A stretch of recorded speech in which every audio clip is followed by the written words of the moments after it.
जय शिवराय मित्रांनो, Balaji online info या चॅनलवर तुमचे स्वागत आहे. मित्रांनो, आता तुम्ही जर बांधकाम कामगार असाल तर तुमच्यासाठी हा खूप महत्त्वपूर्ण व्हिडिओ आहे. मित्रांनो, आता तुम्ही बांधकाम कामगार आहे पण तुम्हाला माहित नाही की बांधकाम कामगाराच्या अंतर्गत तुम्हाला कोणकोणत्या सोयी आणि सुविधा मिळणार आहे. तर मित्रांनो, आता तुमचं मूल जन्माला आल्यापासून तर त्याचा शिक्षणापर्यंत आणि लग्नापर्यंत संपूर्ण खर्च हा बांधकाम कामगाराच्या मार्फत होणार आहे. जर तुमची पत्नी जर काही शिकत असेल तर त्यांना सुद्धा या बांधकामाअंतर्गत पैसा पुरवला जातो. आणि तुमच्या घरामध्ये कोणी अपंग असेल तर त्यांना सुद्धा चांगल्या प्रकारे मोबदला हा बांधकाम अंतर्गत मिळणार आहे. तर मित्रांनो, आता याच्यामध्ये आणखी कोणकोणत्या योजना आहे आणि तुम्हाला याच्यापासून काय फायदा होणार आहे तर त्यासाठी ह्या व्हिडिओला शेवटपर्यंत बघा. मित्रांनो, चॅनलवर पहिल्यांदा आले असेल चॅनलला सबस्क्राईब करून ठेवा आणि ह्या व्हिडिओला शेवटपर्यंत बघा. चला तर मित्रांनो, व्हिडिओला सुरुवात करूया. तर आता मित्रांनो, बांधकाम कामगाराच्या काय योजना आहे ते बघण्यासाठी तुम्हाला बांधकाम विभागाच्या डॅशबोर्डवर येऊन तिथं डाउनलोड या ऑप्शनवर क्लिक करून घ्यायचं आहे. डाउनलोड या ऑप्शनवर क्लिक केल्यानंतर खाली तुम्हाला इथे सगळ्यात अधिक शैक्षणिक योजना दिसणार. त्यामध्ये पहिली योजना जी आहे ती नोंदणीकृत बांधकाम कामगाराच्या पहिल्या 2 पाल्यांना 1ली ते 7वीसाठी प्रतिवर्ष 2500 रुपये आणि 8वी ते 10वीसाठी प्रतिवर्ष 5000 रुपये मिळणार आहे. आणि 2 नोंदणीकृत बांधकाम कामगाराच्या पहिल्या 2 पाल्यांना इयत्ता 10वी व 12वीमध्ये 50% किंवा अधिक गुण असल्यास त्यांना 10,000 रुपये प्रतिवर्ष मिळणार आहे. आणि 3रं, नोंदणीकृत बांधकाम कामगाराच्या पहिल्या 2 पाल्यांना इयत्ता 11वी व 12वीच्या शिक्षणासाठी प्रत्येक शैक्षणिक वर्ष 10,000 रुपये एवढे मिळणार आहे. आणि 4थं, नोंदणीकृत बांधकाम कामगाराच्या पहिल्या 2 पाल्यांना आणि पत्नीस पदवीच्या प्रथम, द्वितीय व तृतीय वर्षाच्या पुस्तके व शैक्षणिक सामग्रीसाठी प्रति वर्ष 20,000 रुपये सुद्धा मित्रांनो इथे मिळणार आहे.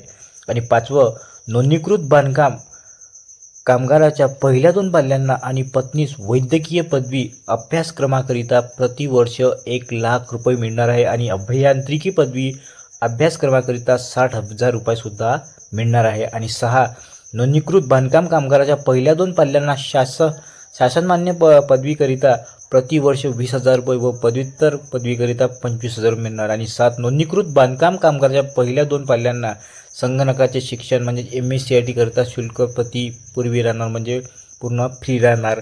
त्यानंतर मित्रांनो, इथे खाली पुन्हा आरोग्यविषयक योजनासुद्धा दिलेल्या आहे. तुम्ही इथे पाहू शकता.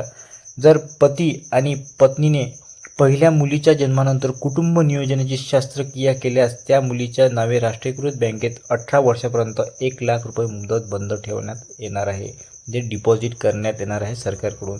त्यानंतर नोंदणीत बांधकाम कामगारास 75% अपंगत्व, म्हणजे जर कोणी जर हँडिकॅप असेल, अपंग असेल, त्यांना 2,00,000 रुपये अर्थसहाय्यसुद्धा मिळणार आहे.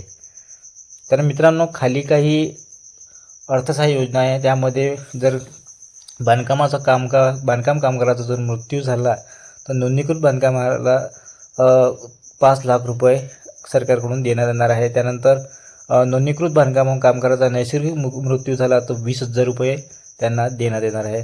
आणि त्यानंतर नोंदणीकृत बांधकाम कामगाराला घर खरेदी करण्यासाठी बँकेकडून घेतलेल्या गृहकर्जावरील समजा जर त्यांनी 6,00,000 रुपये उचललं तर त्यांना जे बांधकाम कामगार योजनेतून 2,00,000 रुपयाचे अनुदान देण्यात येणार आहे. म्हणजे 6,00,000 उचललं तर तुम्हाला फक्त 4,00,000 रुपये, म्हणजे 4,00,000 रुपयेच तुम्हाला बँकेला परत द्यावं लागणार आहे.